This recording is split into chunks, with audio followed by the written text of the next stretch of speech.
dar su voto a la ánfora. President Evo Morales was among the first to turn in his ballot in the Bolivian city of Cochabamba. He praised the high turnout as a result of reforms made by his government. My hope today that of the 6.5 million Bolivians who take part in this modification of the constitution or reject the modification, that there's always a greater percentage of voters. Among voters, we found what recent polls show. Bolivians divided over the push for constitutional changes to allow Morales to run for re-election in 2019. I voted for the no because it's never a good thing when the authorities remain in political office for an unlimited time, especially with a job as difficult as managing the state. I voted yes. For so many years as a country, we've never moved forward. Now we're really advancing, and that's thanks to Evo. Morales argues he should stay to continue redistributing the wealth from natural gas reserves to the indigenous poor. His 10 years in power have seen salaries rise and the country's economy triple in size.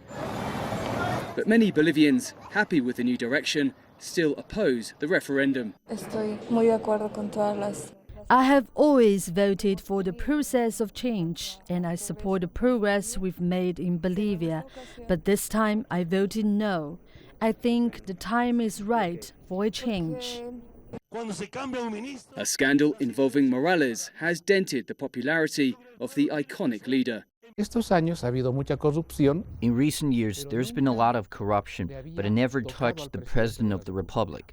But now his ex-partner with whom he had a child is involved in influence peddling, handing out contracts to Chinese companies worth $500 million without other bids. The government rejected the allegations of corruption and launched an investigation. But perhaps more damaging is the revelation that Morales, a bachelor, had a child with his ex-lover in 2007. Morales claims that the child died and that the relationship ended soon after. But there remain many questions. Also not helping the yes vote, the fallout from a fire on Wednesday, allegedly started by Morales' supporters. 6 people died after an opposition-run town hall was torched.